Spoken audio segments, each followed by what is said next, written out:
como símbolo e como fato, de C.W. Leadbeater, tradução de J. Gervásio de Figueiredo, Editora Teosófica de A, Sociedade Anônima, São Paulo. Prólogo. Se há assunto que em todos os séculos, em todos os países, e sob denominações diferentes tem recebido o culto mais ardente dos povos, é o relativo à Mãe do Mundo. Por isso encontramos na China, Japão, Índia, Pérsia, Egito, Grécia e Roma, revestido dos coloridos mais delicados e das expressões mais afetivas.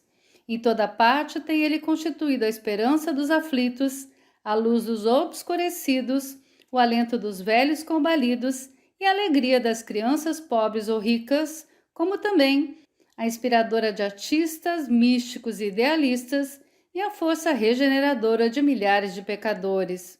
E por quê? Porque a Mãe do Mundo é o ser ou o poder que fala direta e quase exclusivamente ao coração humano, seja puro ou impuro, pois um e outro são atingidos pelo sofrimento e nela encontram compreensão para suas lutas e refrigério para suas dores. O sofrimento e a felicidade têm sido os polos entre os quais têm oscilado e continuam a oscilar todos os corações, mas dificilmente encontramos época em que essa oscilação foi tão violenta como nos dias atuais, em que todos os povos se debatem entre complexos e terrificantes problemas, oriundos da mente não inspirada pelo coração, da inteligência divorciada do amor. Nunca, pois, foi tão necessário abrir de novo a mente ao coração, e esse culto milenar, não mais, porém, baseado simplesmente na fé e na crença, e sim no entendimento e no raciocínio em que se estrutura a crença verdadeira. E para tal, nenhuma obra se nos afigura mais adequada que esta, que é qual pequeno frasco contendo poderoso perfume, capaz de acender a chama do amor e devoção nos corações realmente sedentos de luz e conforto. Daí o motivo da presente tradução, a qual é especialmente dedicada aos insatisfeitos com seus conhecimentos e crenças a respeito. Oxalá possa ela preencher uma parcela que seja de sua finalidade e se torne assim uma fresta de luz a brilhar no fundo da escuridão desesperadora do mundo atual. O tradutor. A Mãe do Mundo. É provável que a transmissão do apelo da Mãe do Mundo através da instrumentalidade de nossa grande presidente tenha despertado simplesmente pouca atenção fora dos círculos teosóficos. No entanto, trata-se de um acontecimento de suma importância para o mundo. Não só abre diante de nós uma nova e mais útil linha de trabalho, como também nos traz ao conhecimento um departamento do governo interno do mundo, do qual antes temos conhecido tão pouco. É justamente por estarem sendo ministradas informações de primeira mão e indicada uma nova atitude que me parece de maior importância termos os fatos bem claros em nossas mentes e conhecermos com exatidão o que somos chamados a fazer. Já estão mesmo surgindo mal-entendidos, declarações irrefletidas, de permeio com a formação de mitos dos quais, no momento, achamos difícil nos desembaraçar.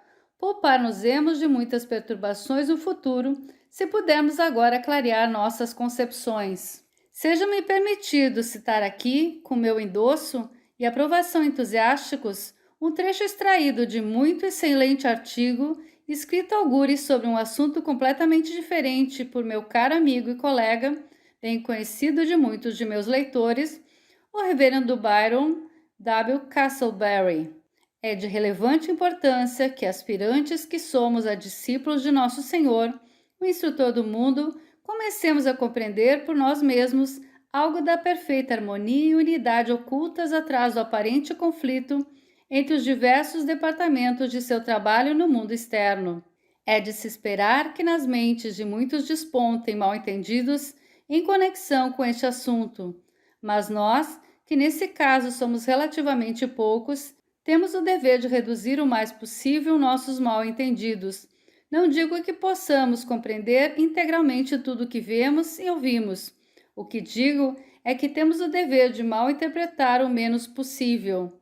A menos isso podemos todos fazer. E esforçamo-nos por evitar más interpretações, descobriremos rapidamente uma profunda e perdurável compreensão a repontar em nosso interior.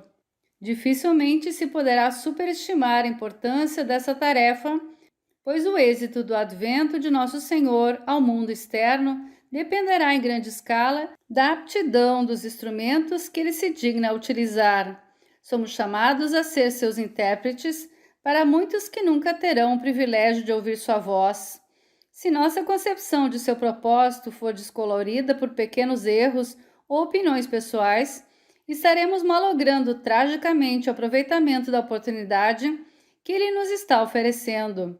Se abrirmos nosso ser interno para ele e extirparmos todas as tendências exclusivistas de nossas naturezas, poderemos estar certos de que a branca luz da sua compreensão fluirá para nós e para aqueles a quem for nesse privilégio transmitir a sua mensagem. Como poderemos levar a cabo a tarefa especial de nos esforçarmos por não deturpar seu propósito? Nesse assunto, como em muitos outros, nos levará muito longe a aplicação de um sadio senso comum. Mas há um ponto em que temos de pôr de lado o senso comum da razão e aplicar o senso não comum da intuição. A razão e a intuição são conjuntamente os instrumentos da verdadeira compreensão, mas é mister que haja percepção de onde termina uma e começa a outra. Sem essa percepção, apenas poderemos conseguir pequeno progresso na verdadeira compreensão. Conquanto tenha sido isso escrito com referência à mensagem e propósito do instrutor do mundo, cada palavra é igualmente aplicável a essa outra questão da natureza e trabalho da mãe do mundo.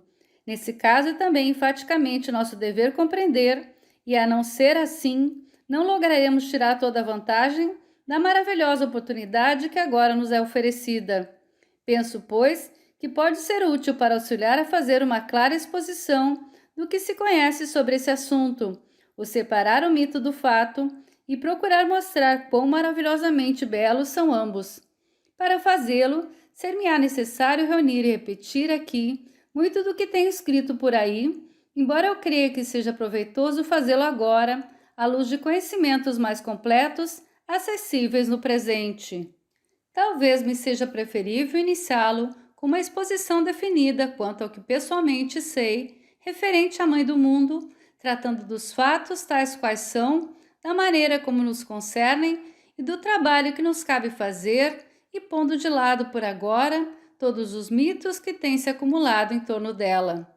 A Mãe do Mundo é, pois, um poderoso ser que está à testa de um grande departamento da organização e governo do mundo.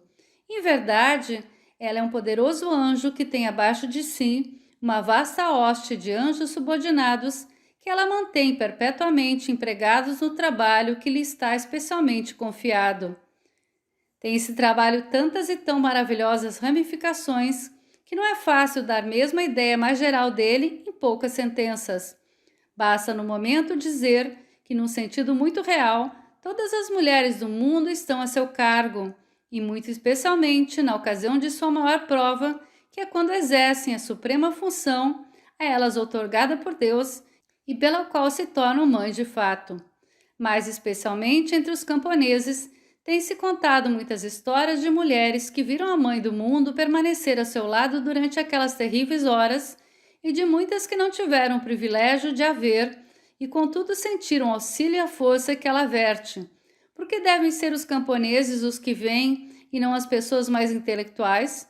Justamente porque aqueles que têm desenvolvimento intelectual hão se imergido tão frequentemente nessa parte de suas consciências que perderam muito da impressionabilidade daqueles outros que vivem mais próximos da natureza. Não obstante, às vezes, as pessoas mais desenvolvidas também vêm. Eu próprio fui informado por um dos membros da nobreza inglesa que, sob circunstâncias similares, ela viu permanecendo a seu lado em seu leito um grande anjo que maravilhosamente lhe lançou uma espécie de inconsciência, a qual lhe mitigou a dor em certas ocasiões. Esta é, quiçá, a sua maior e mais expressiva função, mas ela tem ainda uma outra função, que a põe em contato mais íntimo com a humanidade, pois ela tornou parte de seu trabalho procurar suavizar o sofrimento do mundo, agir como a consoladora, a confortadora, a auxiliadora de todos os que estão perturbados, necessitados, doentes ou sob qualquer outra adversidade. Aqueles aos quais não seja familiar essa ordem de ideias, eu recomendaria a leitura de uma tocante história intitulada Consolatrix Afflictorum, do livro do Monsenhor R.H. Benson, A Luz Invisível, e também de um pequeno volume, O Chamado da Mãe, de Lady Emily Lutyens. Todos os estudantes de teosofia estão cientes da existência da poderosa e gloriosa hierarquia que constitui o governo espiritual do mundo. Quem desejar compreender algo da organização desse governo, fará bem em consultar um diagrama muito claro e muito útil que aparece no livro do Sr. Ginanajadasa, Fundamentos de Teosofia. Por esse diagrama, vemos que enquanto o Rei espiritual e o Senhor do mundo permanece como supremo de todos e o Sr. Buda como seu imediato, como chefe espiritual do segundo raio, os outros 5 raios, embora cada qual dirigido por seu próprio governante ou Shoan, se acham sob a direção de um alto oficial chamado o Mahashoan. Vemos então que o Sr. Vaivasvata Manu, o Sr. Maitreya Bodhisattva e o nosso Senhor o Mahashoan permanecem num certo nível como os representantes no concernente ao trabalho nesses planos inferiores dos 3 aspectos do Logos solar, e não sabemos de nenhum outro grande ser que permaneça nesse nível, a não ser alguns que, havendo ocupado altos postos no passado, estão agora trabalhando noutra parte. Estando assim claramente traçados os graus da hierarquia e esquematizados à disposição dos diferentes raios e seus líderes ou Shoans, logo se notará que o trabalho da Mãe do Mundo não poderia entrar em tal lista, pois esse trabalho não pertence a qualquer raio unicamente, mas vela de maneira protetora pelo elemento feminino de todos os raios. Demais, a lista aqui apresentada indica-nos as linhas de atividade do que podemos chamar a parte humana da hierarquia, somente, mas deve-se lembrar que o Senhor Maitreya é o instrutor tanto dos anjos como dos homens, e do mesmo modo o grande Senhor do mundo é o Rei espiritual, não somente da evolução humana, mas também dos reinos angélicos, igualmente deste planeta. Sabemos que há um lado angélico da hierarquia, mas não possuímos ainda qualquer informação que nos capacite a esboçar um esquema similar para esse. Sabemos que, tal como os adeptos dividiram o mundo em paróquias, de maneira que todas as nações contêm com certa orientação de um adepto, assim também tem cada nação o seu devo ou anjo presidente. Sabemos, ademais, que os anjos tomam parte muitíssimo importante na direção da evolução, que também presidem a certos distritos e que há um elaborado esquema de devas menores e maiores, descendo mesmo até o espírito local, que atua como guardião de uma floresta, de um vale, de um lago. Mas nosso conhecimento de todas essas linhas é limitado e fragmentário, e a geografia política do mundo, do ponto de vista das hostes angélicas, tem ainda que ser escrita. Não deixa, pois, de ser uma precipitação tentar-se fazer qualquer comparação entre pessoas altamente avançadas de 2 evoluções, mas penso que não erraremos muito se encararmos a Mãe do Mundo, Nossa Senhora de Luz, como pertencendo a uma dignidade igual ao dos Shoans, que são os chefes dos raios. Receio que, na maioria dos países de fala inglesa, a principal dificuldade que depararemos em nossa tentativa de explicar o cargo e o trabalho da Mãe do Mundo será o extraordinariamente acerbo e desarrosado prejuízo da média dos protestantes contra a doutrina católica da bendita Virgem Maria. Seremos inevitavelmente acusados de procurar introduzir a mariolatria, de secretamente tentar influenciar nossos leitores na direção do ensino da Igreja Romana, pois existe vasta soma de errôneas concepções relacionadas com esse assunto. As igrejas grega e romana alimentam a mais profunda reverência pelo nome da bendita Virgem, embora muitos de seus membros pouco saibam do real significado do belo e poético simbolismo ligado a esse nome. A Igreja da Inglaterra mutilou um tanto a reverência tributada a ela, ao passo que os cristãos não pertencentes à sua comunhão habitualmente observam que a idolatria, adorar uma mulher, Atitude mental essa que é meramente o resultado da estreiteza e ignorância. Se queremos realmente compreender a verdade desses assuntos, precisamos começar por libertar totalmente nossas mentes dos prejuízos, e o primeiro ponto a entender é que jamais alguém adorou uma mulher ou um homem no sentido em que o protestante enraivecido aplica a palavra. Ele é incapaz de compreender, e não precisa compreender, a atitude católica para com Nossa Senhora ou os santos. No entanto, nós que somos teosofistas, devemos adotar uma posição mais elegante que essa e procurar descobrir qual é realmente a posição católica antes de a condenarmos. Permita-nos citar aqui o The Catholic Encyclopedia, artigo Adoração, o que se pode tomar como uma exposição aprovada e autorizada do ponto de vista romano sobre o assunto. Há diversos graus de adoração. Se ela é dirigida diretamente a Deus, é adoração superior, absoluta, suprema ou culto de adoração, ou ainda, segundo o termo teológico consagrado, uma adoração de latria. Esse culto soberano só se deve a Deus. Se dirigido a uma criatura, se tornaria idolatria. Quando o culto é dirigido só indiretamente a Deus, isso é, quando seu objetivo é a veneração de mártires, de anjos ou de santos, trata-se de um culto subordinado, dependendo do primeiro e relativo, pois honra as criaturas de Deus por suas relações peculiares com Ele. É designado pelos teólogos como culto de dulia, um termo que denota servidão e implica, quando usado para significar nosso culto, a destacados servos de Deus, que seus serviços a Ele são seus títulos para nossa veneração. Como a bendita Virgem ocupa uma posição separada e absolutamente supereminente entre os santos, e o culto tributado a ela é chamado hiperdulia. Isso me parece esclarecer admiravelmente toda a matéria e apresentar uma atitude correta e defensável.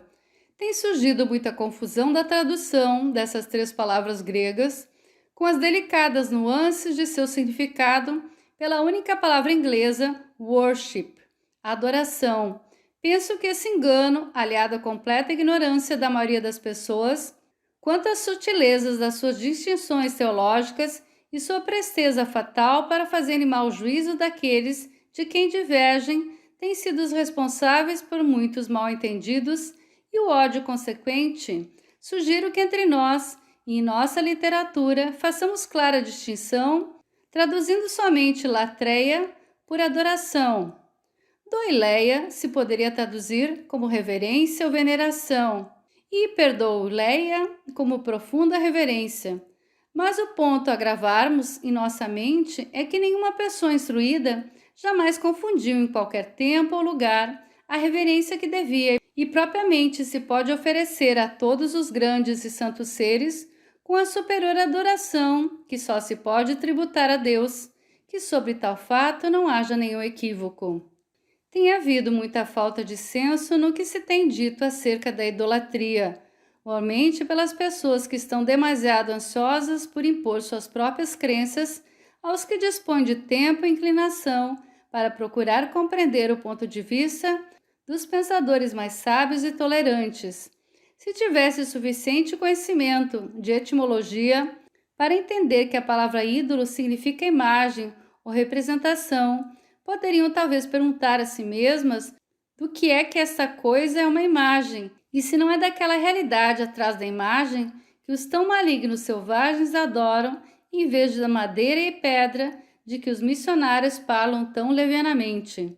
A imagem, o retrato, a cruz, o lingam do Saivite, o livro sagrado dos Sikhs, são todos símbolos. Em si não são objetos de adoração, mas são reverenciados pelos que compreendem, precisamente porque se destinam a lembrar-nos alguns aspectos de Deus e volver nossos pensamentos para Ele. Na Índia são esses aspectos designados por muitos nomes diferentes e o missionário se apressa em nomear o hindu de politeísta. Contudo, o Coelho, que trabalha em seu jardim, lhe diria que existe apenas um Deus dividido e materializado, a fim de aproximar o infinito um pouco mais do alcance de nossas mentes finitas. Há grande necessidade de caridade e compreensão, de uma atitude bondosa e simpática para com aqueles que estão palmilhando outro caminho em direção aos pés de Deus, em que todos creem igualmente. O amante Pai de quem o Cristo nos fala, o único e verdadeiro Deus, que disse por uma outra de suas manifestações: toda verdadeira adoração vem até mim, qualquer que seja o nome por meio do qual seja oferecido, e ainda, por qualquer senda que os homens se aproximem de mim, por essa senda vou ao seu encontro, pois são minhas as sendas pelas quais me veem os homens de todas as partes.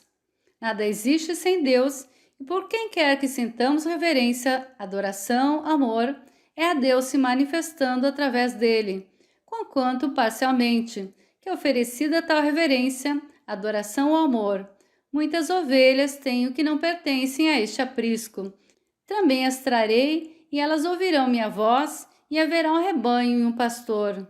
Tendo assim nos esforçado para alçar-nos do miasma da ignorância e estreiteza mental à atmosfera mais pura da justiça e compreensão, entraremos com esse espírito a considerar a bela e maravilhosa manifestação do divino poder e amor que resplandece no nome da Mãe do Mundo.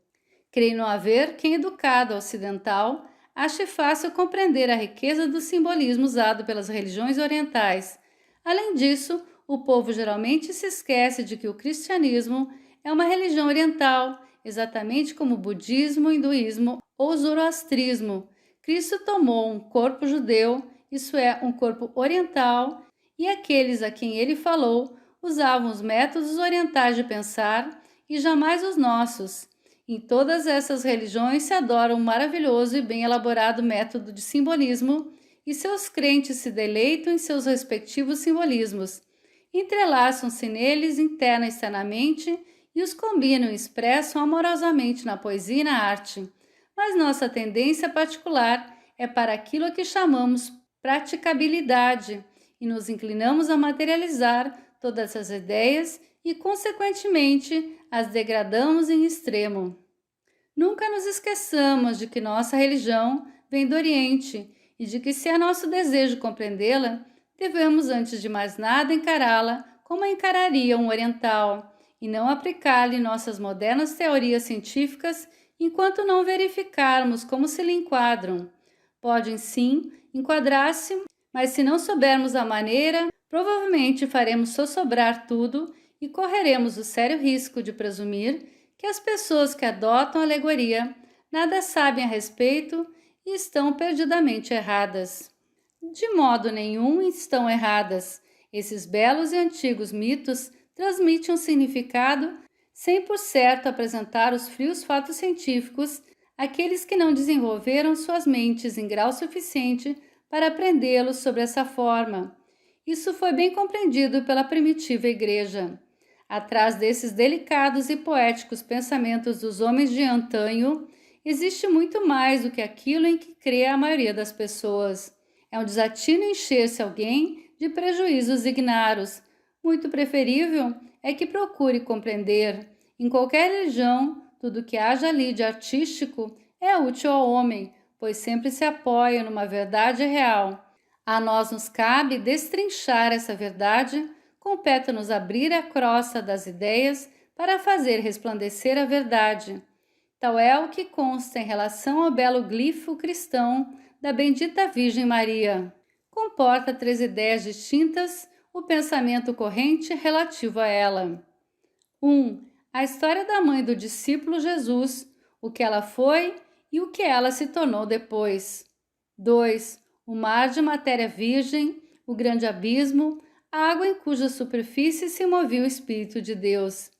3. O aspecto feminino da divindade. No decurso dos séculos, foram essas ideias confundidas, degradadas e materializadas, até que a forma em que a história é atualmente relatada se tornou inaceitável a qualquer ser pensante. Isso, porém, não se dará se analisarmos e lhe compreendermos o significado real, separando o mito e o símbolo do relato da personagem histórica. A Igreja Romana ensina a seus crentes o nascimento virgem de Jesus e a Imaculada Conceição, da própria Virgem por sua mãe Santana.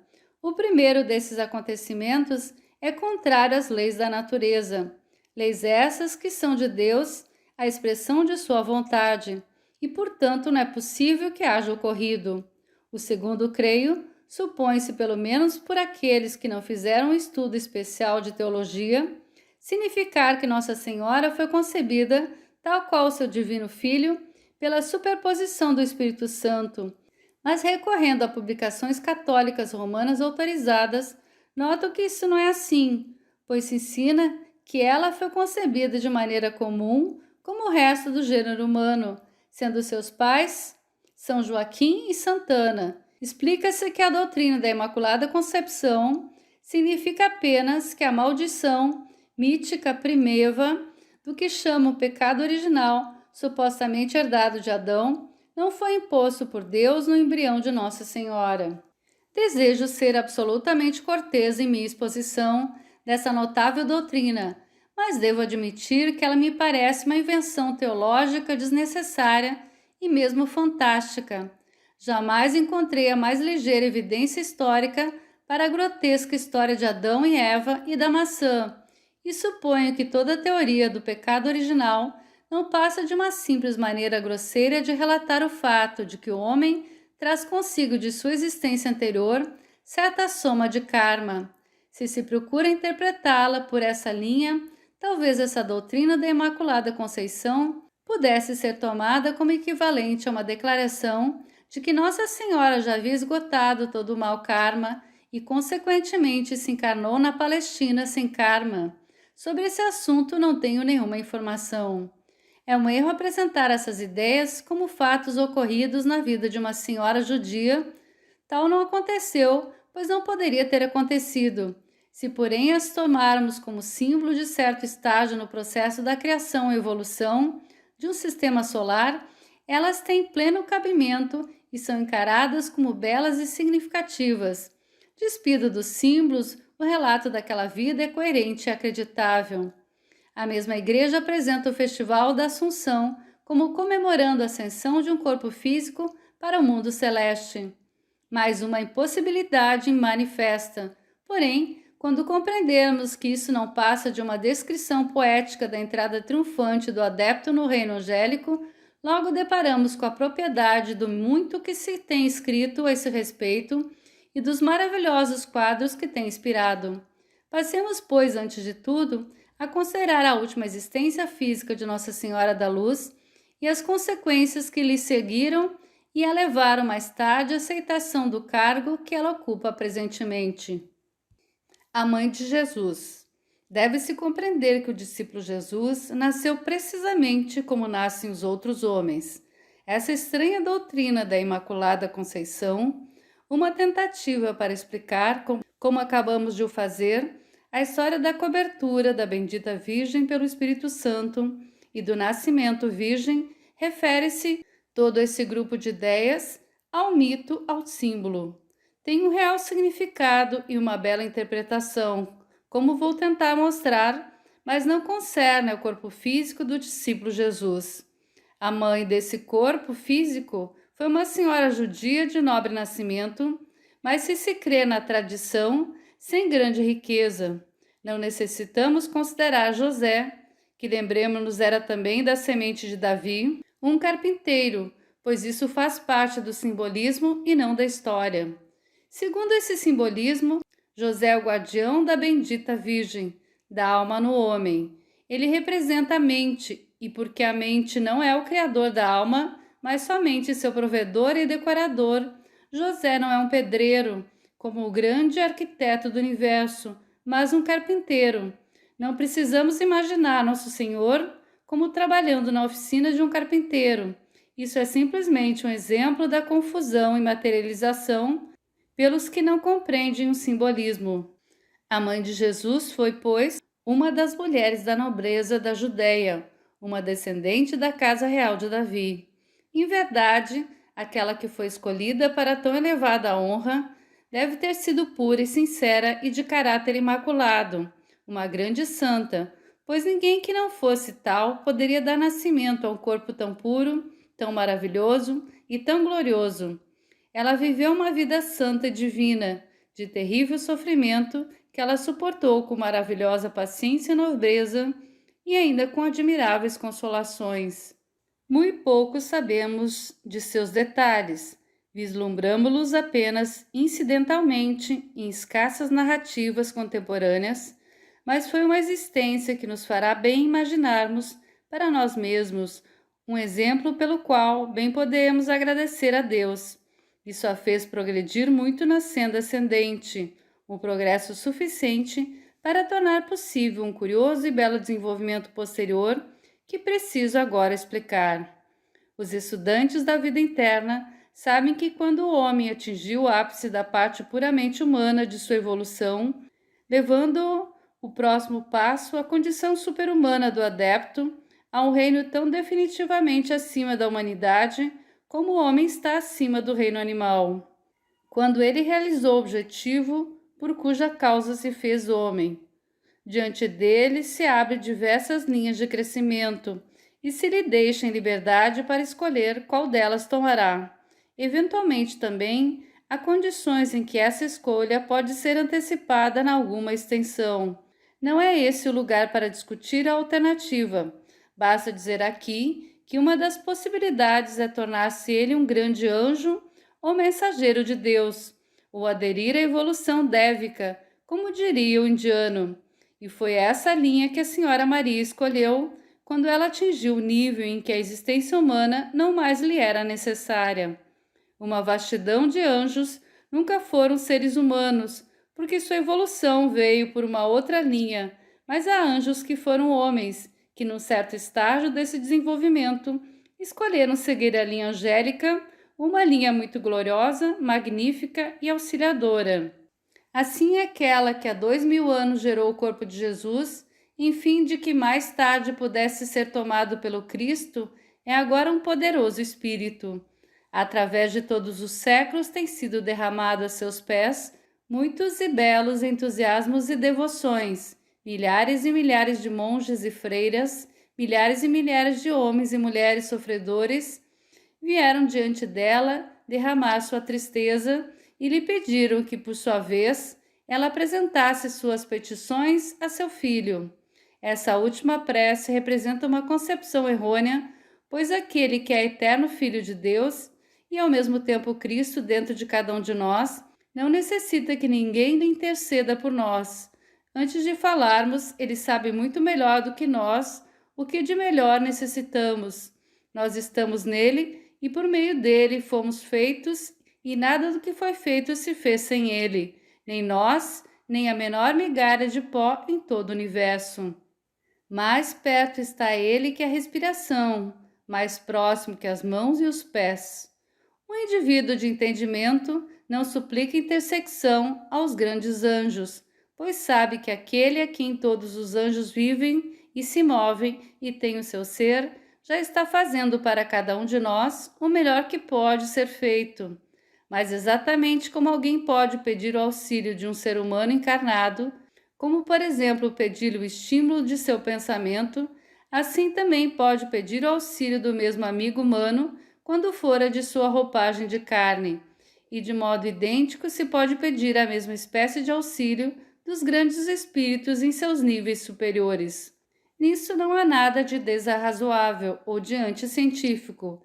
Eu próprio tenho frequentemente recebido cartas de pessoas que sabem haver eu estudado esses assuntos, dizendo-me que em certa hora vão atravessar alguma dificuldade, uma operação cirúrgica talvez, ou passar por alguma outra experiência especial, e pedindo-me que pense nelas naquele momento e lhes envie pensamentos auxiliares.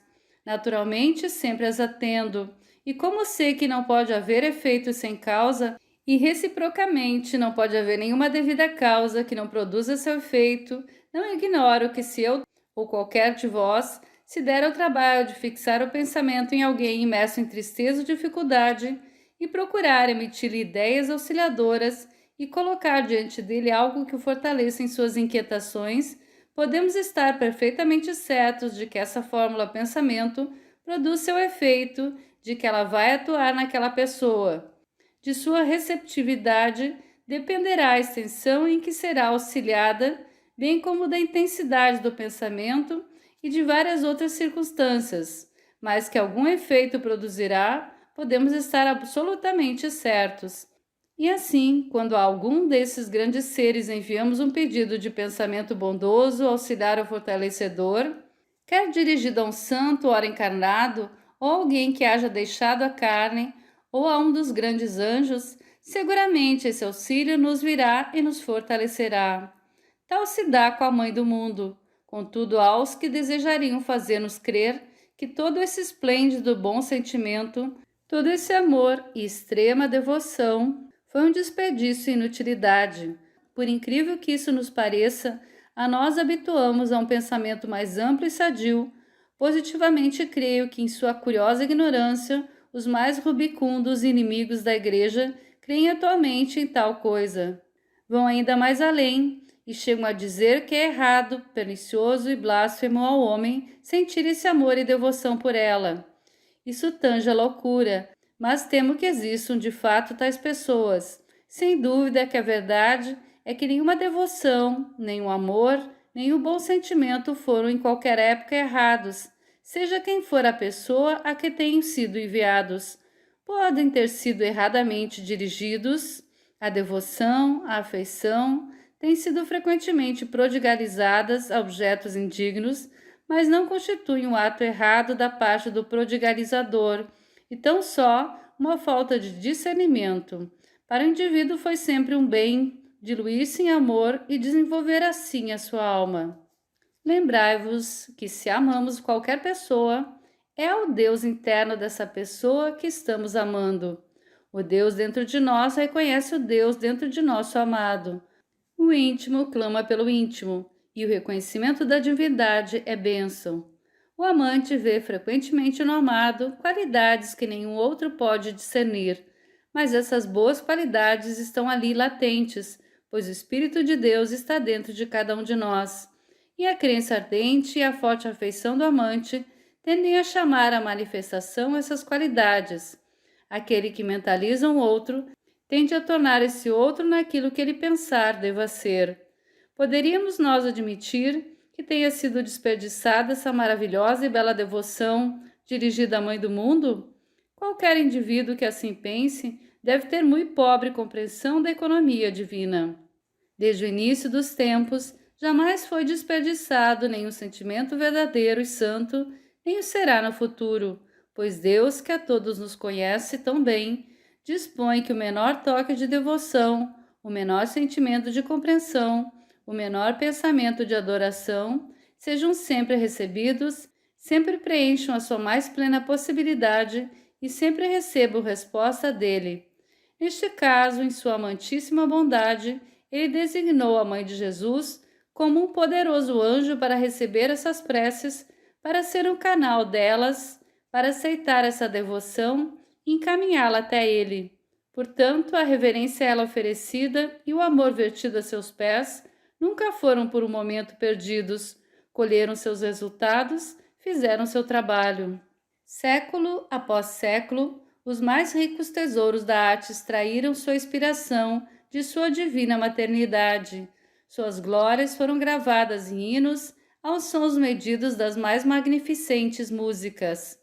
Sua sabedoria inspirou os grandes doutores e instrutores da Igreja, pois ela é o coração da sabedoria, a mãe do delicado amor, da paciência e perseverança e santa esperança. Ela que guardou todos os ditos de Jesus em seu coração. Se procurarmos compreendê-la, veremos quão incomparavelmente maior é essa realidade do que a estéril concepção de que todo elevado pensamento, toda adoração, toda prece não dirigidos através de um nome particular, se extraviarão inevitavelmente. Por que deveria Deus ser limitado por nossos enganos quanto a nomes? Ele observa o coração e não as palavras. As palavras são condicionadas por circunstâncias externas, pelo lugar do nascimento de quem fala, por exemplos. Somos cristãos porque aconteceu nascermos na Inglaterra, na América ou em algum outro país cristão, e não por havermos examinado e comparado todas as religiões e deliberadamente escolhido o cristianismo. Somos cristãos porque essa era a fé em cujo meio nos encontramos e por isso a aceitamos. Já vos ocorreu alguma vez que, se houvéssemos nascido como naturais da Índia, teríamos sido hindus ou maometanos com toda a naturalidade e teríamos vertido devoção a Deus sobre o nome de Shiva, Krishna, Alá, em vez de nome de Cristo?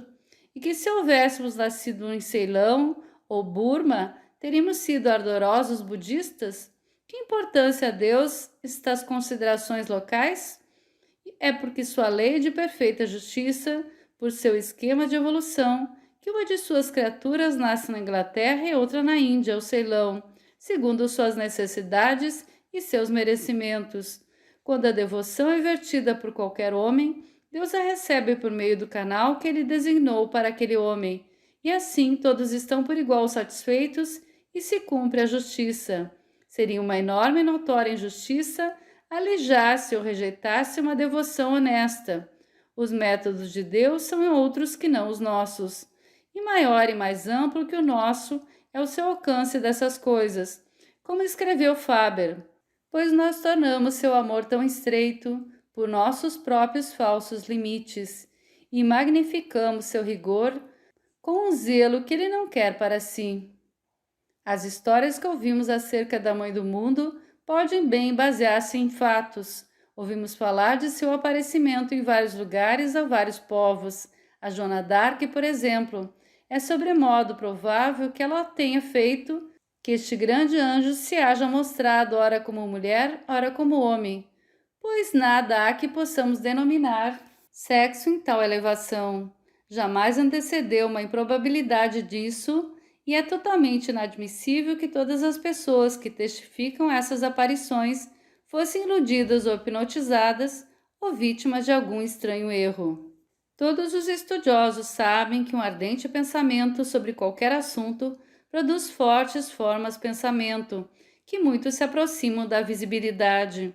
Muitos milhares de tais formas pensamento foram criados sobre a Senhora da Luz, e podem estar certos de que ela jamais deixou de corresponder e de maneira mais completa e eficiente para preenchê-la. É seguro que de todas essas, algumas, sob determinadas circunstâncias, se tornaram fisicamente visíveis. E mesmo quando não se passem de astrais, as pessoas sensitivas têm frequentemente possibilidades de as ver. O esforço e pressão terríveis e sem precedentes da guerra tornaram sensitivas às impressões psíquicas muitas pessoas que antes não eram. Por isso ouvimos contar agora muitas histórias de aparições, e entre elas tomam lugar prominente as visões ou manifestações da Mãe do Mundo. É assim também que, devido à fé nela, em Lourdes e em outros lugares, se têm produzido curas maravilhosas. São prováveis, nada tem de anticientífico, nem o admiti-lo nada contém fora da razão e do bom senso. Sabemos perfeitamente que uma forte projeção de força mesmérica produzirá certas curas. Não possuímos nenhum conhecimento quanto aos limites de tal poder, mas é bom lembrar que todas essas coisas trazem algo de verdadeiro atrás de si. Tal é, pois, aquela Senhora da Luz que transmitiu através de nossa presidente aquele maravilhoso apelo às mulheres do mundo. No artigo A Fraternidade dos Anjos e dos Homens, escreve a respeito dela Geoffrey Hodgson. Ela trabalha sempre pela causa da maternidade humana e mesmo agora está intensificando toda a sua poderosa força e apelando a toda a sua corte angélica para trabalhar para a elevação da maternidade em todo o mundo. Por meio de seus mensageiros angélicos, ela mesma está presente em cada nascimento humano, invisível e ignorada, é certo, mas se os homens abrissem seus olhos, ela se revelaria. A todos os homens, ela envia essa mensagem por meio da fraternidade.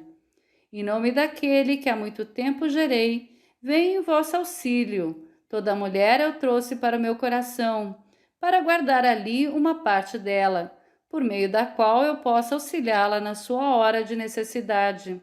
Elevai as mulheres de vossa raça até serem vistas como rainhas, e de tais rainhas seja todo homem qual um rei, para que se honrem mutuamente, contemplando a realeza um do outro. Que todo lar, conquanto pequeno, se torne uma corte, cada filho um cavalheiro, cada criança um pajem, que todos tratem a todos com cavalheirismo, honrando em cada um seu parentesco real, seu nascimento de estirpe real, pois que há sangue real em todo homem. Todos são filhos do rei. Resta-nos agora considerar como podemos aproveitar-nos do privilégio de servi-la, que ela nos oferece, e também tratar do aspecto simbólico da Mãe do Mundo. O trabalho de hoje.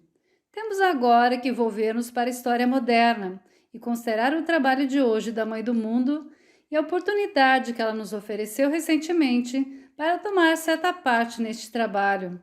Faz agora uns 3 anos que ela nos falou pela primeira vez sobre esse assunto. Com efeito, creio que foi a mim que coube a honra de submeter a questão ao conhecimento de um seleto grupo de nossos irmãos, em consequência de uma audiência que a Mãe do Mundo teve a graça de me conceder. Em sua capacidade de guardiã do gênero feminino, ela trabalha em colaboração especialmente íntima com os agentes dos lípicas, os senhores do karma, cuja função é prover nascimentos adequados para a vasta hoste de egos à espera de encarnação.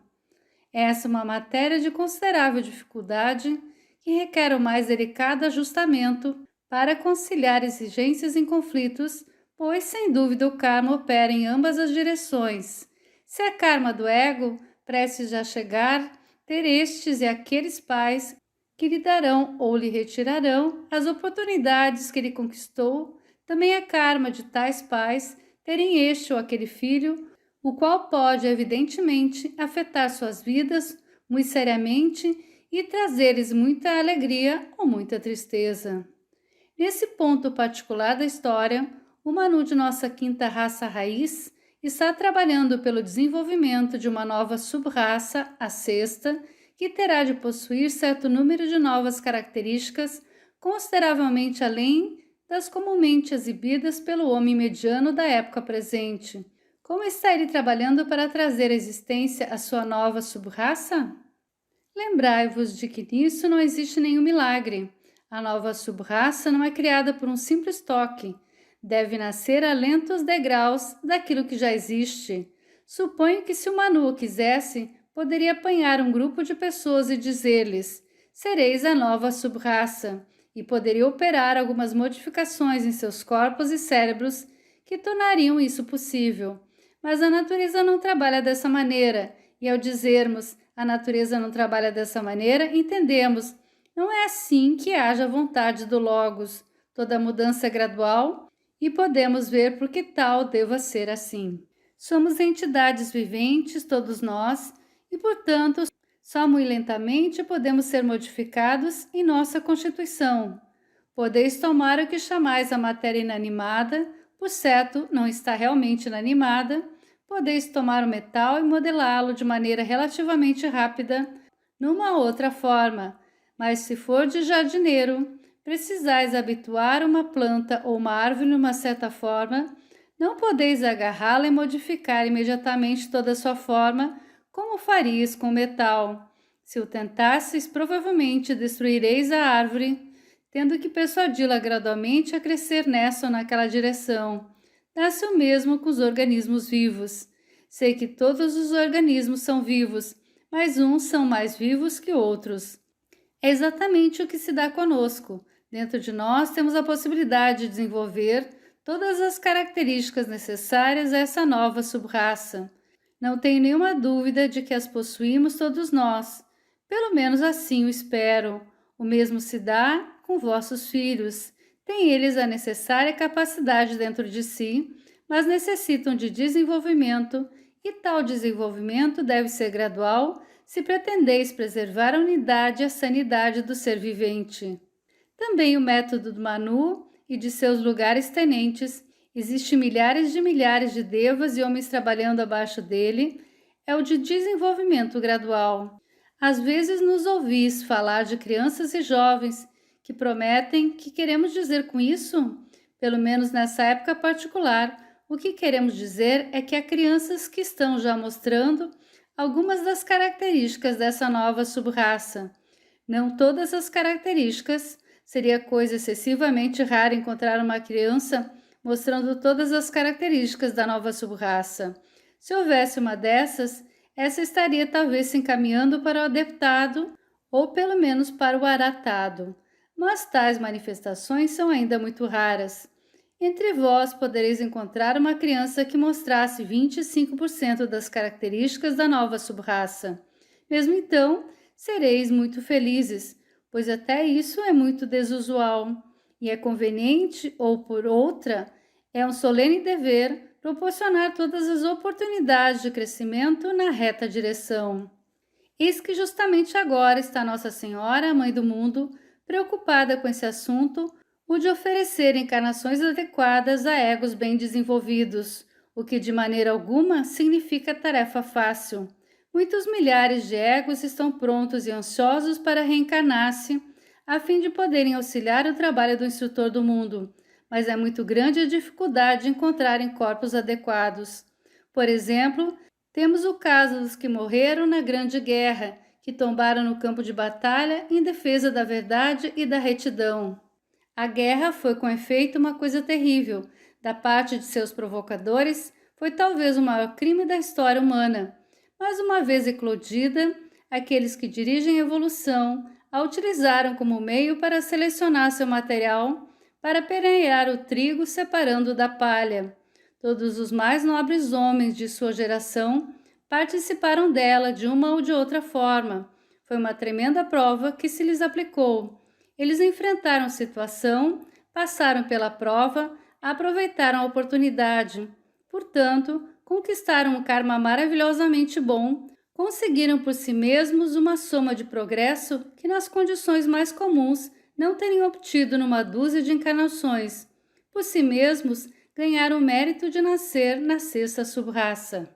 Eram de todos os tipos e de todos os níveis, uns refinados e artistas, outros rústicos e rudes, mas todos eles tinham essa grande qualidade em comum. Estavam prontos para fazer o supremo sacrifício, prontos para arriscar sua vida por um ideal. Seu ingresso na nova subraça não os polirá subitamente, não lhes pode alterar as características principais. São heróis, mas não se tornaram necessariamente santos, nem homens altamente educados e cultos. Mas a sexta subraça não será totalmente composta de adeptos como pode parecê-lo a algumas pessoas. Não podemos ser todos sacerdotes, médicos, artistas. Necessitamos de carpinteiros, serralheiros, agricultores. Então, como agora, essa nova subraça conterá homens de todas as classes, exatamente como a nossa presente subraça, da qual aquela se desenvolve. Estaremos em vários níveis de adiantamento, então como agora, mas espero e creio que todos nós teremos em comum certas grandes qualidades que apenas uns poucos da quinta subraça possuirão. Seremos muito mais liberais, de menos prejuízos, mais livres em pensamento e ação, mais fraternais e compassivos. O reverendo T. W. Chingleu expressou bem isso. Vede que de triunfos diante de vós, com o perpassar dos anos e dos séculos, o erro banido pelo verdadeiro conhecimento, a indiferença pelo sopro do amor, até que dos homens um mais nobre modelo, o sol e a terra enfim contemplem. Mente mais ampla, coração mais dilatado, ternos, varonis, reverentes, leais. Haverá, pois, lugar para todos efetivamente, mas aqui e agora são necessários corpos decentes para essa vasta hoste e tanto quanto possível entre povos novos e progressistas, e onde encontrá-los em número suficiente, os soldados rasos estão sendo gradual, ainda que lentamente, acomodados. Os oficiais apresentam um sério problema.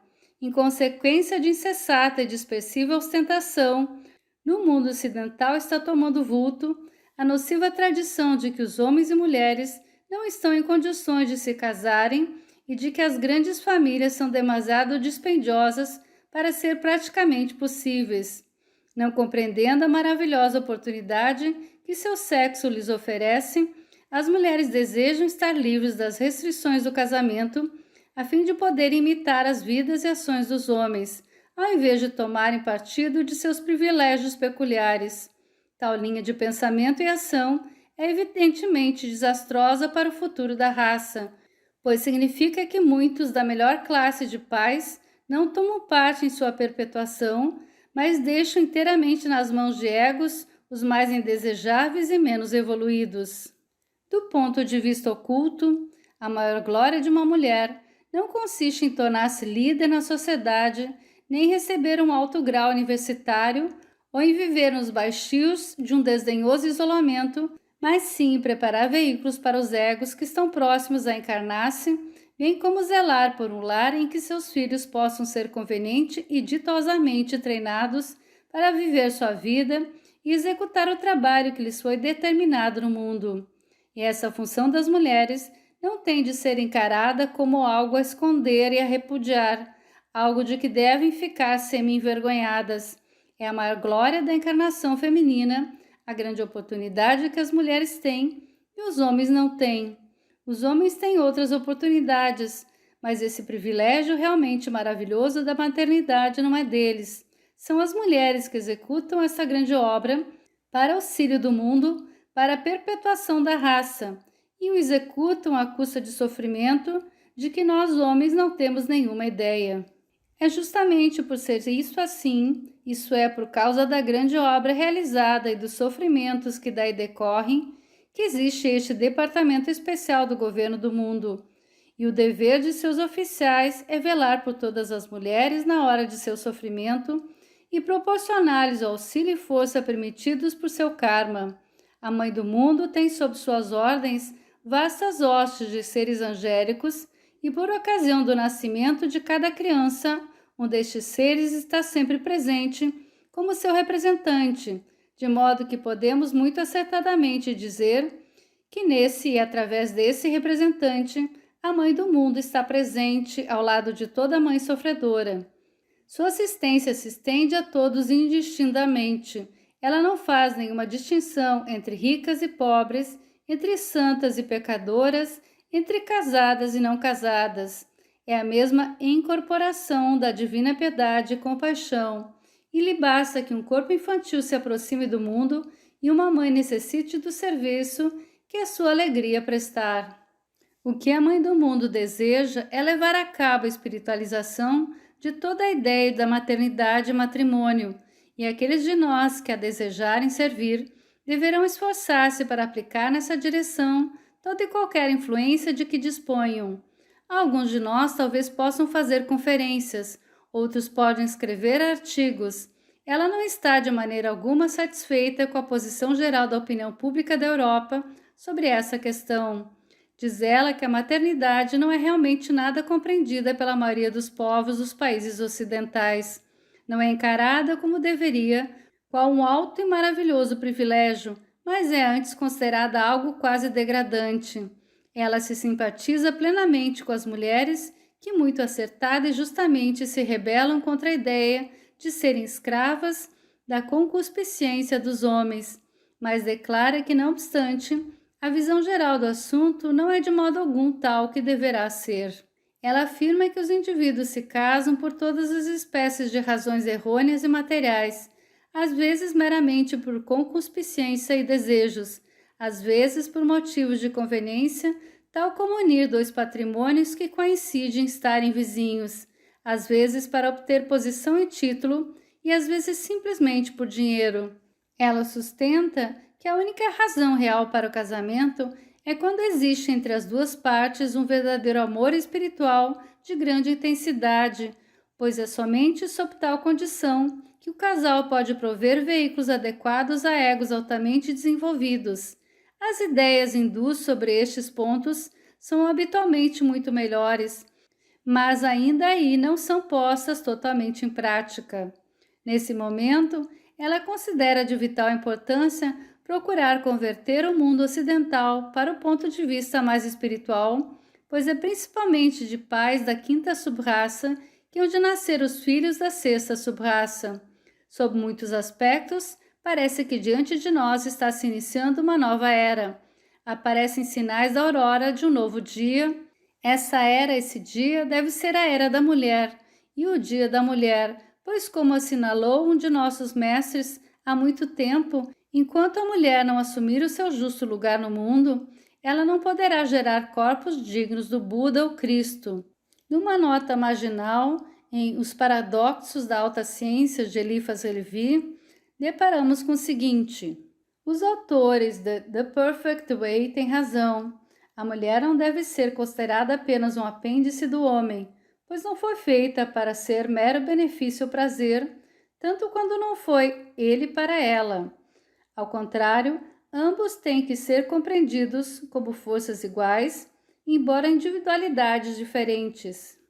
Até a idade de 7 anos, os esqueletos das meninas em nada diferem dos meninos, e os teologistas se embaraçariam em discerni-los. A missão da mulher é tornar-se mãe de futuros ocultistas, daqueles que nascerão sem pecado. Da elevação da mulher depende a redenção e a salvação do mundo. E enquanto a mulher não romper as cadeias de sua escravidão sexual, a que ela tem estado sempre sujeita, o mundo não adquirirá uma noção do que ela realmente vale e do seu exato lugar na economia da natureza. A antiga Índia, a Índia dos rishis, com o seu prumo, fez a primeira sondagem nesse oceano de verdade. Mas a Índia pós-Mahabharatiana, com toda a profundeza de sua erudição, negligenciou-a e esqueceu-a. A luz que nela se projetará, e ao mundo em geral, quando se descobrir e realmente apreciar as verdades implícitas nesse vasto problema do sexo, se assemelhará à luz que jamais brilhou sobre mares e terras, e terá que vir ao homem através da sociedade teosófica. Essa luz fará nascer e crescer a verdadeira intuição espiritual. Então o mundo terá uma raça de Budas e Cristos, pois o mundo terá descoberto que os indivíduos têm em si próprio o poder de procriar filhos semelhantes a Budas ou demônios. Quando chegar a tal conhecimento, morrerão todas as religiões dogmáticas e com elas os demônios. Mestre Kutubi.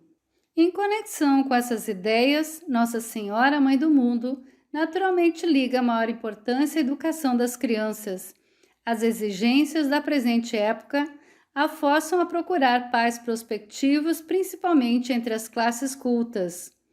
Mas as damas da alta sociedade tão frequentemente se esquivam de suas responsabilidades que deixam seus filhos entregues quase inteiramente a amas que são provavelmente muito amáveis e bondosas para com as crianças, mas que em escala social são comumente inferiores aos pais e, consequentemente, lhes rodeiam os filhos de pensamentos e sentimentos de caráter menos delicado do que o que lhes proporcionaria o pai e a mãe. Ouvi uma senhora dizer: o dia todo estou ocupada em obras filantrópicas. Não tenho tempo para pensar em meus filhos, mas tenho uma ama muito excelente. É lógico que ela não aprendeu o fato evidente de que, se o Logos pretendesse confiar seus filhos àquela ama muito excelente, teriam eles nascidos como rebentos de tal ama e não de sua atual mãe. Na Índia as condições são diferentes, pois o costume ali é de todos se casarem, mas mesmo nas castas superiores há frequentemente lamentável falta de supervisão, e os ambientes proporcionados são muito desfavoráveis para a produção de corpos sadios e robustos. Essa é uma questão muito séria, ardorosamente recomendada a todos os estudantes de ocultismo, que devem seguramente fazer tudo quanto esteja em seu poder para criar um estado de coisas mais favorável. O ardente desejo da Mãe do Mundo é que toda e qualquer mulher, chegada a sua hora de prova, seja rodeada dos melhores ambientes possíveis, que seja envolta de profunda e sincera afeição, que seja saturada dos pensamentos mais santos e nobres, de sorte que nada, a não ser as influências mais elevadas, possa ser atraído para pairar sobre a criança prestes a nascer, a fim de que ela encontre a melhor oportunidade possível para o início favorável na vida. Nada que não seja o mais puro e salutar magnetismo físico deve aguardá-la, e é imperiosamente necessário que em todas as particularidades seja observada a mais escrupulosa limpeza física. Só pela mais estrita atenção às regras da higiene se podem obter condições assim favoráveis, bem como permitir o nascimento de um corpo nobre e sadio, adequado para servir de habitação de um ego avançado. Seria muito útil que as mulheres de todos os países se unissem no esforço para difundir entre suas irmãs informações exatas sobre este tão importante assunto. Toda mulher deve compreender plenamente as magníficas oportunidades que lhe enseja a encarnação feminina, e toda mulher se deve ensinar a absoluta necessidade de condições propícias antes, durante e depois de sua gravidez. O corpo infantil deve ser rodeado não só da mais perfeita limpeza e da mais cuidadosa atenção, como também o devem cercar condições astrais e mentais, as mais perfeitas, amor e confiança, felicidade e santidade. Dessa maneira, o trabalho da Mãe do Mundo seria imensamente facilitado e o futuro do mundo assegurado. Certamente não digo que é absoluto dever de toda mulher casar-se, como não é de todo homem. Existem almas que precisam aprender a lição da vida celibatária e, em dada encarnação, trabalham melhor em tais condições. Essa é uma questão para cuja decisão se deve deixar o indivíduo em plena liberdade, pois um casamento inadequado ou sem amor é evidentemente pior do que jamais casar-se. Mas importa reconhecer-se plenamente que a vida matrimonial, uma alta e honrosa vocação, e oferece magníficas oportunidades para as mais valiosas obras altruísticas. É para ajudar a criar tal reconhecimento que estamos nesse momento chamando atenção especial para a existência deste grande e esplêndido ser que ocupa o cargo de Mãe Universal e para o fato de que ela necessita de muitos recrutas para o seu grupo mundial de auxiliares, de muitos canais através dos quais seu maravilhoso amor e compaixão possam derramar-se no mundo que tanto deve aos seus cuidados.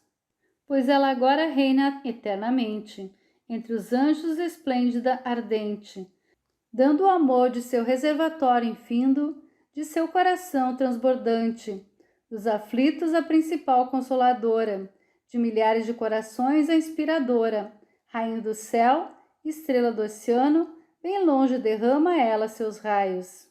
Outro ponto pelo qual naturalmente a Mãe do Mundo toma o mais intenso interesse é o da educação das crianças. Ela tanto sustenta que está totalmente errada a atitude da civilização ocidental para com a feminidade e maternidade, como também nos adverte que temos fracassado completamente em nossas toscas tentativas para educar a geração futura. A palavra latina educare significa conduzir fora, ou extrair. O objetivo primário de toda educação deveria ser desenvolver as capacidades latentes da criança, descobrir o que é que ela pode fazer bem e auxiliá-la a aprender como a fazê-lo. Mas somente agora estamos começando a aprender isso, e durante séculos o método daqueles aos quais temos confiado a educação da juventude tem sido o de reprimir toda a individualidade e forçar todos ao mesmo modelo, a encher seus cérebros com vastas massas de fatos indigestos e extensamente inúteis, em vez de explicar-lhe o propósito real da vida e mostrar-lhes a maneira melhor de preenchê-lo. Somos colocados nesse mundo para poder aprender a viver nossas vidas ali com crédito a nosso favor e em benefício de nosso próximo. Contudo, dificilmente nossos mestres escolas fazem qualquer esforço para instruir nossa infância quanto à maneira como tem de ser isso feito. O modo como cada homem emprega sua encarnação afetará seu progresso futuro através dos séculos, auxiliará ou obstruirá seu crescimento como alma. No entanto, sobre este mais importante de todos os assuntos, com pouco auxílio lhe dão aqueles que se incumbem de prepará-lo para tal. Deixando de lado, no momento, os admiráveis métodos adotados pelos sistemas Kindergarten e Montessori para o desenvolvimento da infância, dificilmente há exagero em dizer que o único treinamento atualmente aproveitável para as crianças um pouco mais crescidas, que em todas as partes estão sendo retamente dirigido, é o proporcionado pelos movimentos dos escoteiros e amazonas ou pela tábula redonda. O lema dessa última corporação, viver puro, falar verdade, corrigir o erro e seguir o rei, abrange tudo o que há de mais importante na vida, e é promessa do escoteiro de cumprir seu dever para com Deus e o rei e de auxiliar outras pessoas a todas as horas, não passa de uma outra apresentação da mesma ideia, elaborada um pouco posteriormente pela lei do escoteiro, que o instrui a ser honrado, leal, útil, cortês, frugal, limpo de pensamento, palavra e ação, e amigo de todos, tanto dos animais como dos homens. Essa é a verdadeira educação, a educação que torna a vida algo digna. Se o menino passou por esse treinamento, pouco importa se ele passa nos exames ou recebe graus universitários. Os exames são uma das maiores maldições da vida moderna. Em muitos casos e em muitos países, um jovem é impedido até de solicitar uma colocação nos serviços do governo ou qualquer posição digna. Não, notai bem, a menos que ele demonstre alguma aptidão para o trabalho que terá de fazer naquela posição, mas a menos que tenha sido aprovado num exame perversamente severo sobre materiais que não têm nenhuma ligação com a vida prática. Preparar-se para tal exame significa frequentemente anos de vida antinatural e antissaudável, de hipertensão mental, de privação de exercício e sono, de prisão intramuros, de cansativo trabalho com insuficiente luz artificial, de tudo o que é de mais indesejável para um corpo físico em crescimento. Um de nossos mestres, ao pormenorizar-nos indicações para o treinamento de um jovem que ele confiara ao nosso cuidado, disse: 5 horas por dia, cuidadosamente distribuídas e com intervalos frequentes para descanso, é o máximo que deve dedicar ao seu trabalho mental um corpo em crescimento de um rapaz ou moça. O que não puder ser aprendido nesse período deverá ser deixado em suspenso. A mãe do mundo, falando recentemente sobre o mesmo assunto da educação, disse: não faça objeção ao estudo pelo livro. Certa soma desse estudo é boa e mesmo necessária para o êxito do trabalho, mas faça objeção à imposição de incessante pressão e escravidão numa jovem existência que deve sentir-se cheia de felicidade. O prejuízo acarretado por isso ultrapassa qualquer possível benefício hipotético que pudesse derivar do empanturramento do cérebro com fatos alegados. Ano a ano, tais exames se tornam cada vez mais difíceis, cada vez mais destruidores da alma. Logo será necessário que os pais sensíveis e previdentes reajam contra esse sistema desastroso e digam: podeis ficar com vossos diplomas colegiais, não precisamos deles, o preço exigido é demasiado elevado e o resultado demasiado minguado. Todavia, isso só poderá ser feito quando os governos relaxarem suas restrições desnecessárias ou quando um grande grupo de empregadores de senso comum se unirem e concordarem em aceitar candidatos que demonstrem capacidade, entusiasmo e aptidão para os seus trabalhos sem referência aos pergaminhos com que estejam rotulados. A mãe do mundo também insiste fortemente em que o conceito espiritual do nascimento, amor, casamento, maternidade e as relações entre sexos seja de maneira geral apresentado às crianças com tato e delicadeza, mas de modo bem claro, de sorte que possam aprender os fatos da vida que lhes são necessários pelo processo certo e não errado, do ponto de vista mais elevado e não do mais baixo. Se, pois, desejamos juntar-nos ao grupo dos que trabalham pela Mãe do Mundo, existem diversas linhas de atividade abertas para nós.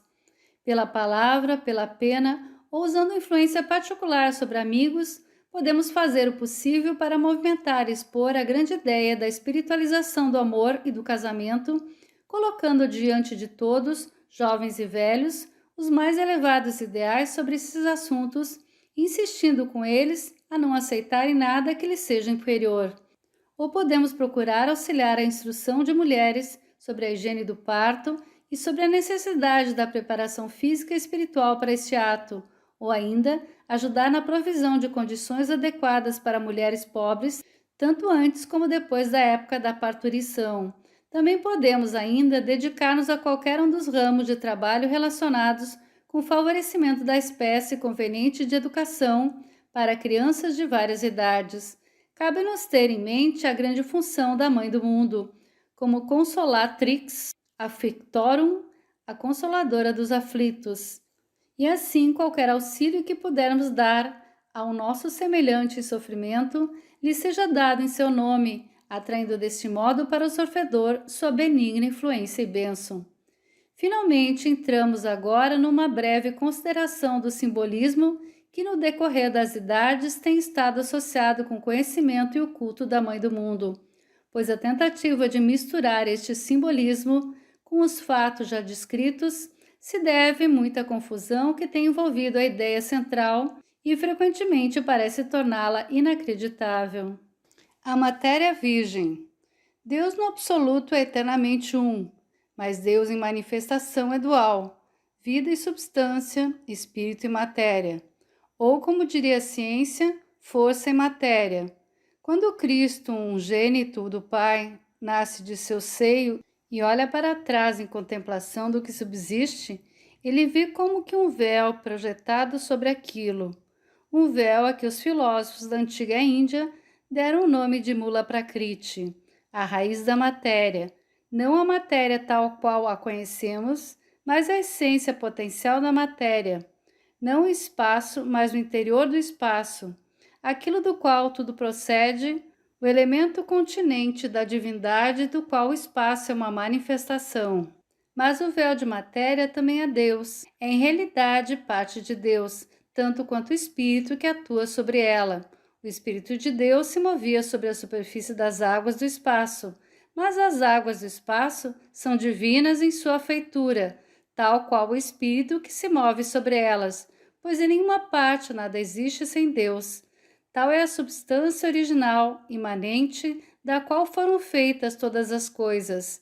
É ela o grande abismo da antiga filosofia, e ainda por envolver o conter todas as coisas, é também ela a sabedoria celeste que circunscreve e abarca tudo. Por isso, quando falavam os filósofos, empregavam sempre o pronome feminino. Ao grande abismo, à eterna sabedoria, se referiam como ela, assim é ela a alma, macrocósmica e microcósmica, pois o que é verdadeiro em cima é também verdadeiro embaixo.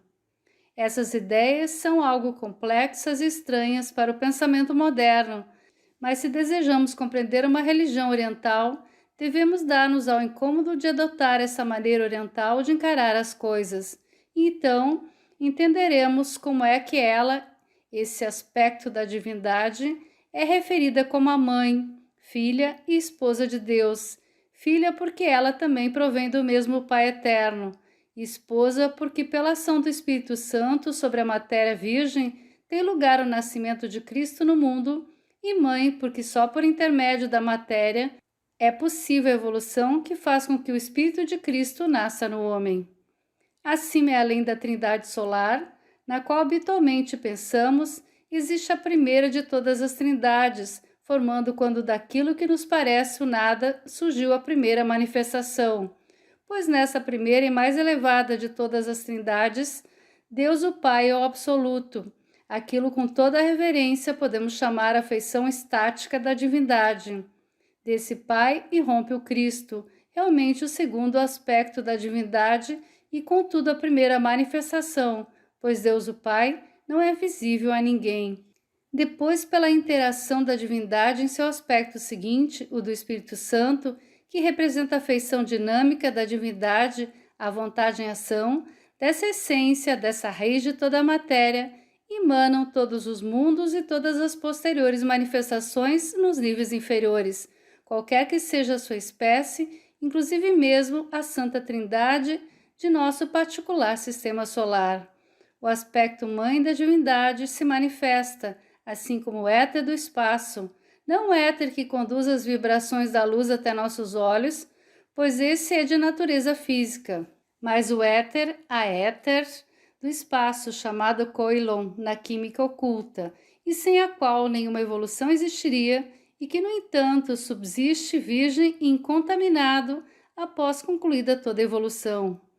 Nesse Koilon, ou éter mais sutil, o Cristo, o Logos dinamizador ou o Verbo de Deus, sopra o alento de vida e ao soprá-lo produz as borbulhas de que está construído tudo aquilo a que chamamos matéria. Pois a matéria não é o Koilon, mas a ausência de Koilon. Assim, quando ele aspira esse poderoso alento, as borbulhas cessam de existir. O éter, a éter, permanece absolutamente inalterado. Isso é, virgem como virgem era antes que a matéria nascesse dele. Depois de tudo o que aconteceu, permanece intacto e é por isso que é Nossa Senhora exaltada como a Virgem, embora mãe de tudo. Ela é, pois, a essência do grande mar de matéria e por isso é simbolizada como Afrodite, a rainha do mar, e como Maria, a estrela do mar. E nas pinturas aparece ela sempre vestida do azul do mar e do céu. Como é somente por meio de nossa passagem pela matéria que evoluímos para nós, ela é também Ísis, a iniciadora, a Mãe Virgem, da qual nasce o Cristo em nós, o corpo causal, o veículo da alma no homem, a Mãe de Deus na qual o Espírito Divino cresce dentro de nós, pois o símbolo do ventre é o mesmo que o cálice do Santo Graal.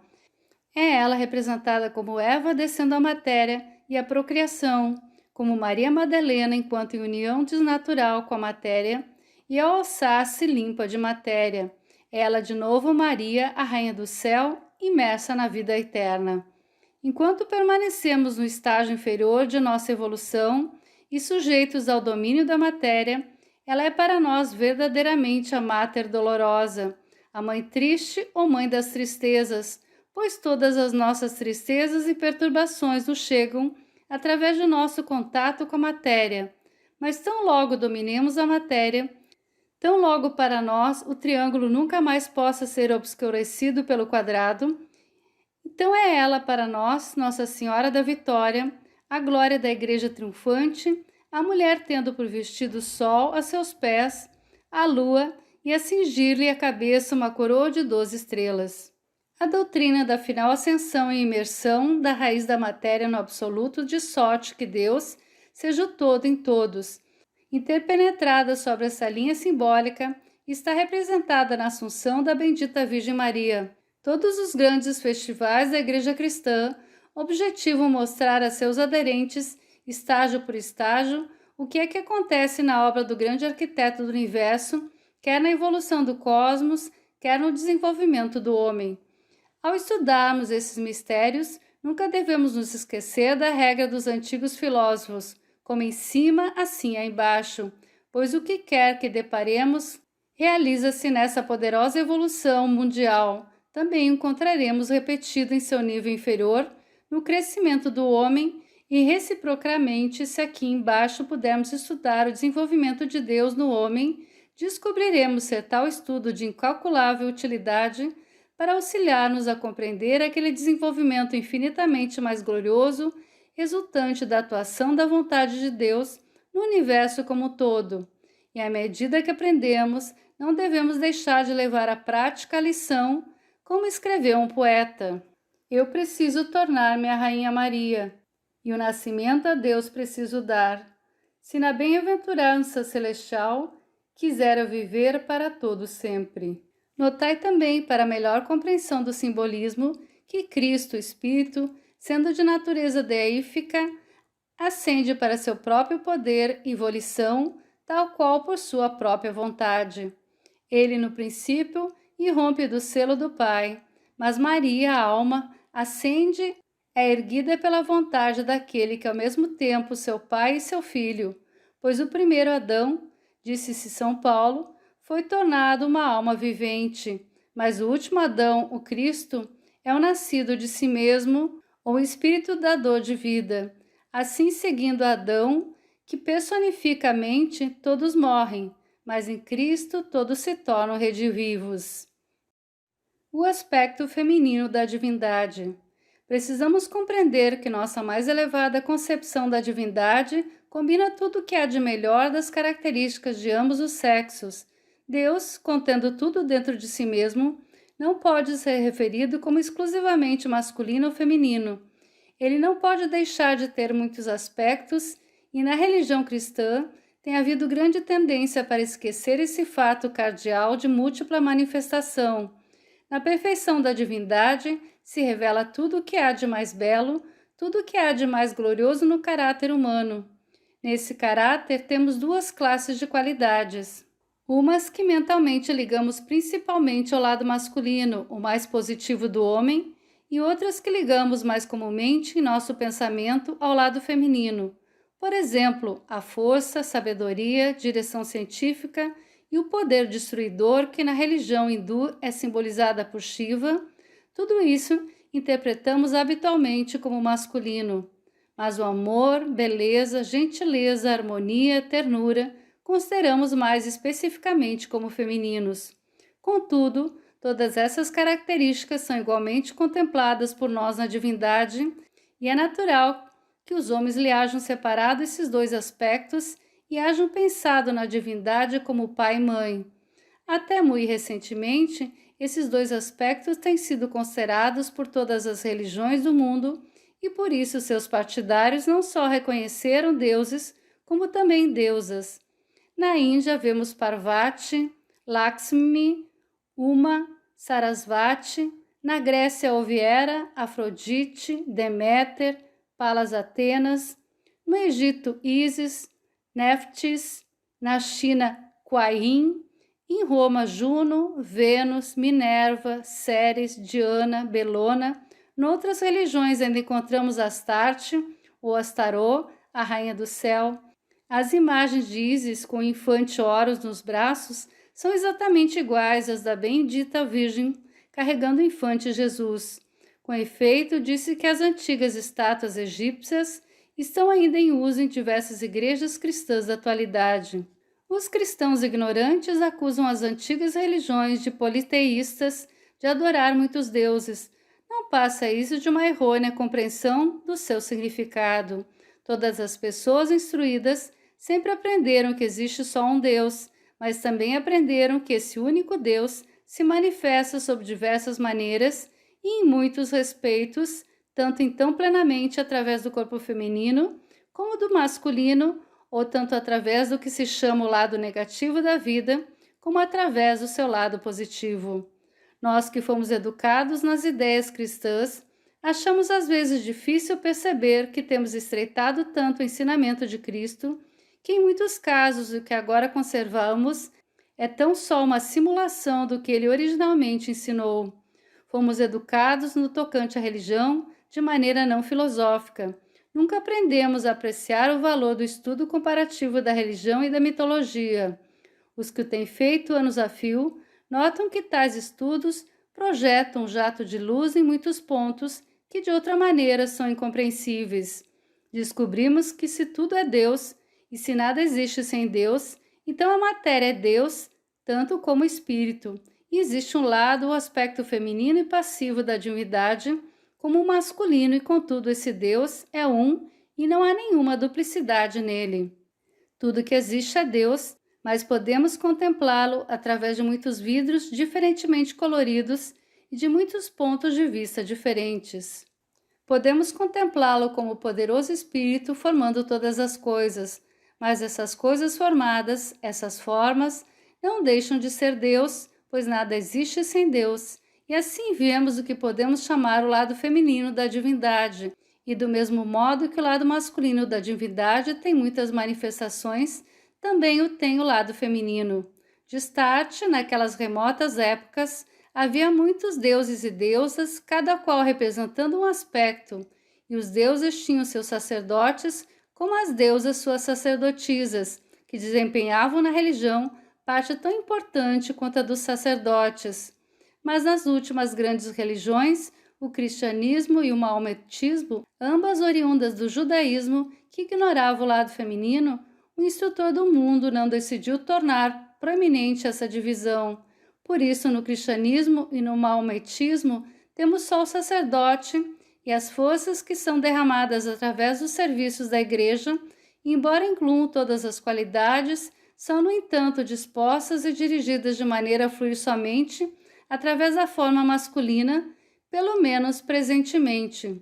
No Antigo Egito se dividiam tais forças, pois essa foi a vontade do instrutor do mundo quando ele fundou a religião egípcia, e por isso algumas delas fluem através da manifestação de Osíris e outras através da manifestação de Ísis.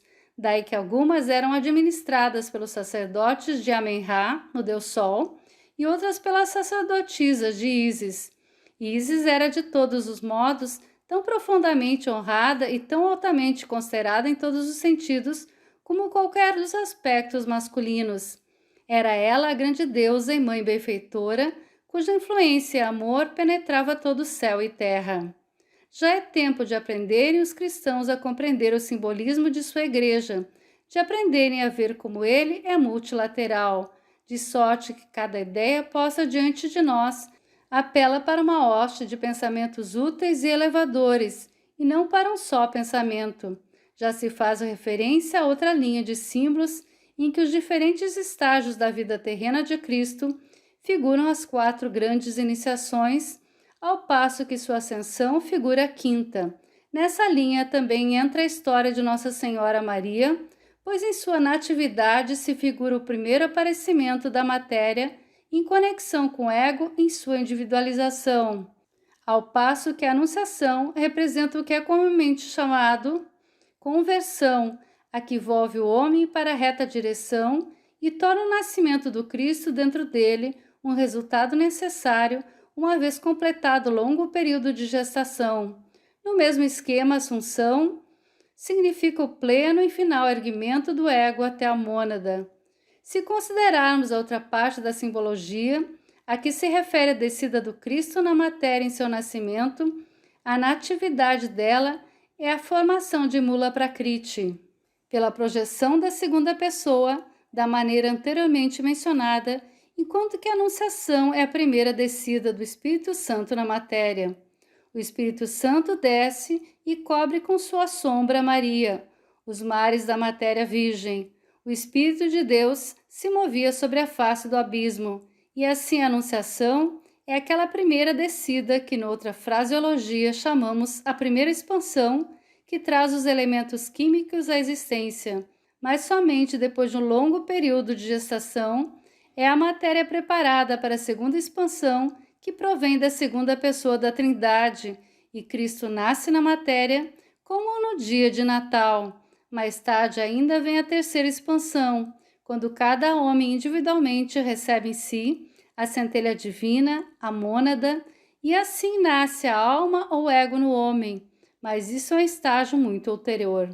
Nas crenças antigas, como fomos informados, havia diversas representações do aspecto feminino. Para os romanos, Vênus personificava como amor, Minerva como a sabedoria, Ceres como a mãe terrestre, Belona como a protetora, Nossa Senhora, a mãe do mundo, não corresponde exatamente a qualquer dessas representações, ou antes talvez ela inclui diversas delas, elevadas a um plano superior de pensamento. A mais adequada aproximação na antiguidade de nossa concepção dela é provavelmente a figura de Kuan Yin, a mãe de misericórdia e conhecimento no budismo do norte, como está promulgado na China e no Tibete. Nossa Senhora é essencialmente Maria, a mãe, o tipo de amor, devoção e piedade, realmente a sabedoria celeste, porém mais que tudo a Consolatrix Afflictorum, a consoladora, a confortadora, a auxiliadora de todos os que acham perturbados, tristes, necessitados, doentes ou em qualquer outra adversidade, pois não só é ela um canal através do qual o amor e a devoção passam para Cristo, seu Filho e Rei, como também ela é, por sua vez, um canal para a expansão de seu amor como resposta. De sorte que, tanto do ponto de vista do simbolismo como do fato, têm os cristãos boas razões para conservar os festivais de Nossa Bendita Senhora e para se regozijarem neles e ser gratos à sabedoria e ao amor que nos tem proporcionado essa linha de aproximação. Gratos a Cristo que ministra tais coisas e a Nossa Senhora por cujo intermédio são elas ministradas. Podemos, pois, unir-nos todos nós ao coro de preces de todo o mundo e repetir as palavras do anjo Gabriel. Salve Maria, cheia de graça, o Senhor é contigo, bendita és entre todas as mulheres. Ave Maria, tu cujo nome só pode ser invocado por todos os de amor reverente, permite-nos, contudo, chegar ao teu santuário, que ele, teu Filho, nosso guia, segura, coroar todas as frontes, das humildes às elevadas, com amor e alegria iguais aos teus.